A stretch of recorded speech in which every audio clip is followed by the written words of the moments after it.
Bonsoir, ravi de vous retrouver en direct hier soir avec Freda. Rappelez-vous, si vous étiez là, je vous avais annoncé un architecte qui s'appelle François Noël et qui est un garçon mal élevé, qui s'est décommandé, moi je dis tout, je vous cache rien, s'est décommandé comme ça en faisant téléphoner par sa secrétaire à 15 h. Alors du coup, j'ai appelé monsieur Walter Toum et je vous salue et je vous remercie. Vous étiez mon invité dans quelques jours, mais vous avez accepté de venir plus tôt. Et tant mieux, on va en profiter parce qu'on voudrait parler de votre livre que vous avez écrit récemment et qui vaut la peine qu'on en parle. Le voici, ce livre, il s'appelle Léo et l'école, aux éditions de la Lune. Et dans ce petit livre, M. Walter Toum parle d'un milieu qu'il connaît bien, car vous êtes directeur d'école depuis maintenant un petit paquet d'années. Depuis 37 ans. 37 ans, c'est long 37 ans, ça fait beaucoup d'expérience. À Carlin. À Carlin depuis 94. Ouais. Vous êtes au groupe scolaire du centre, c'est ça. C'est ça. Vous allez bientôt le quitter d'ailleurs. Je vais le quitter l'année prochaine, au mois de juin. Alors, dans ce livre, vous racontez votre expérience avec beaucoup de modestie. Je vais le dire tout de suite, c'est quelque chose sur laquelle vous avez beaucoup insisté quand on a discuté avant l'émission.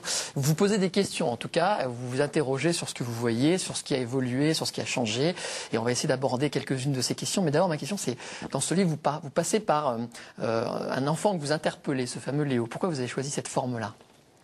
Alors, c'est un peu le fruit du hasard, puisque un jour, une maîtresse du groupe scolaire dans lequel je travaille est montée à mon bureau et avec ce petit Léo, et m'a dit ouais, je t'amène un enfant, il faut que tu lui fasses peur. Oui. Puisque trop turbulent. Il était trop turbulent, et puis elle ne savait plus comment s'y prendre avec lui. Alors, je lui ai dit à Léo, j'ai dit Léo, assieds-toi en face de moi, et puis on s'est regardé comme on se regarde aujourd'hui, nous deux, les yeux dans les yeux, et ça a été un long moment de silence qui m'a fait réfléchir sur cette notion de peur. C'est-à-dire, voilà, on me demande de faire peur, moi, à un enfant, alors que j'ai eu peur moi-même. Autrefois, quand j'allais à l'école, j'ai eu peur d'un tas de choses. Et donc, cette notion-là m'a interpellé vraiment beaucoup, et vous avez mis le coucher en fait ces interrogations. Et puis je me suis dit c'était le départ de l'essai. Alors la peur, il en est question notamment dans ce livre. Vous regrettez des changements, on va dire. Alors votre livre, c'est pas de dire c'était mieux avant, qu'on soit bien d'accord. Vous dites qu'il y a eu une évolution, que la modernité ça existe, mais que quand même on a perdu certaines choses et que c'est dommage. Et vous abordez les problèmes que rencontrent à la fois effectivement les enfants, mais aussi les parents ou les enseignants. Parlons des enseignants, par exemple. Vous dites on ne communique plus entre nous et ça c'est vraiment devenu un problème. Alors le problème des enseignants, c'est plutôt la loi du silence.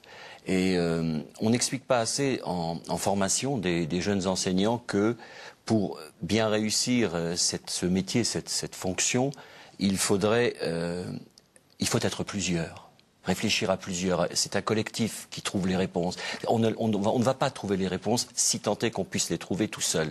Et cet esprit collectif, il a disparu pour vous ? Non, c'est pas qu'il ait disparu. Il n'existe pas vraiment. C'est-à-dire que l'institution, même si j'ai pas envie de la critiquer très fortement ce soir, elle a tendance, à travers ses inspections, à travers le circuit, le parcours d'un instituteur ou d'un professeur, à l'isoler, à l'individualiser. Or, ce qu'il faudrait, c'est un travail collectif pour trouver des réponses.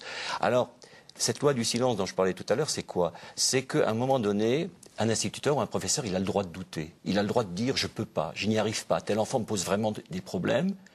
Et quand il exprime, lui, cette interrogation-là, ce doute par rapport à ses problèmes, souvent, il a peur de le dire. Pourquoi ? Parce que la réponse il est noté, parce que la réponse de l'institution et la réponse de ses collègues pourrait être « tu es incompétent ». Ouais. On va pas plus développer, sinon on va faire toute l'émission sur les profs, c'est pas le but. On peut aussi par exemple parler des parents. Vous dites les parents, ils avaient peur de l'école quand ils étaient gamins, il reste un peu de ça, et puis ils donnent plus de repères à leurs gamins. C'est un vrai problème, ça, pour vous. Alors l'autre problème, et c'est bien que vous me posiez cette question, c'est que c'est vrai que souvent l'école reste, il y a une barrière entre les parents et les enfants. Alors le jour où on arrivera à faire en sorte que les parents aient vraiment envie d'entrer à l'école, surtout ceux qui ont été en échec eux-mêmes à l'école. Alors on a souvent cette reproduction de l'échec qui fait que, au lieu d'avoir un sentiment positif par rapport aux choses de l'école, le parent, il a déjà vécu quelque chose qui lui a fait mal quelque part, il va faire un transfert. Ouais. Donc le jour où on aura réconcilié les parents Et l'école, je pense que ça sera bien. Bon, tout ça, vous le développez là-dedans. Vous dites aussi forcément des choses sur les enfants, sur ce qu'ils subissent. Vous dites par exemple que la télé, c'est une catastrophe. Oui. Et qu'on est dans, mais on peut le dire, pourquoi pas, et qu'on est dans une société de consommation. C'est pas nouveau, on le sait tous. Mais vous l'expliquez ça. Pour vous, la télé, elle fait quel mal aux enfants? Alors, autrefois, quand j'étais enfant moi-même, il existe toujours ça, hein, je veux dire, il ne faut pas dire autrefois aujourd'hui. Tu prends la parole quand on te la donne et tu parles quand tu as quelque chose à dire. Et je pense qu'aujourd'hui, on voit trop d'émissions télévisées dans lesquelles le droit à la parole, où on peut dire tout et n'importe quoi. Ce qui fait que certains enfants, quand ils voient ça, pensent que tout est possible. On peut répondre, intervenir à n'importe quel moment. Et je crois que c'est ça un petit peu... On a tué des valeurs, c'est ça que vous voulez dire? Je ne sais pas si on a tué des valeurs. On a quelque part tué le respect. C'est une valeur. On a désorganisé, en tout cas. On a désorganisé ce système de respect. Je pense que quelque part, on ne peut pas dire tout et n'importe quoi et que c'est pas ça la liberté. La liberté, c'est prendre conscience d'abord et parler ensuite. Bon, parler comme un prof, il n'y a pas de doute. Non, je ne voudrais pas. Donc, vous savez quoi, il nous reste 1 minute, vous avez vu comme le temps passe vite. Donc, ce qu'on fait dans ce cas-là en télé, d'habitude, c'est qu'on montre de nouveau la couverture du livre, c'est important pour que les gens puissent la voir. Et c'est ce que je vais faire, ce que je vais dire aux gens, si vous voulez, regardez, là voilà, si vous voulez savoir tout ce que raconte ce directeur d'école depuis maintenant 37 ans, lisez ça, ça s'appelle Léo et l'école, c'est très agréable à lire. Et effectivement, vous ne dites pas j'ai les solutions, hein. Vous dites voilà ce que j'ai constaté, ce serait bien qu'on y réfléchisse. C'est un peu ça. Tout à fait. Dernière question, en 30 secondes, qu'est-ce que vous allez faire après?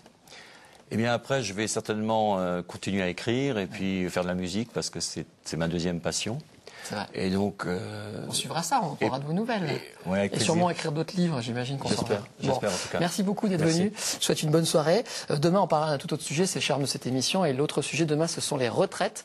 Demain, on vous annoncera une bonne nouvelle. Ça va être nouveau. Dorénavant, vous allez recevoir des relevés qui vous donneront vos points pour vos retraites très régulièrement. Ça va s'organiser. Donc, rendez-vous demain pour en parler. Il me reste à vous souhaiter une bonne soirée. Nous, on va vous laisser. Dans un instant, c'est la suite. Comme d'habitude, le journal régional de 19h. Et avant cela, là, tout de suite, ce sont vos reportages près de chez vous. L'édition locale, c'est le 19h. À demain à 18h40. Bonsoir.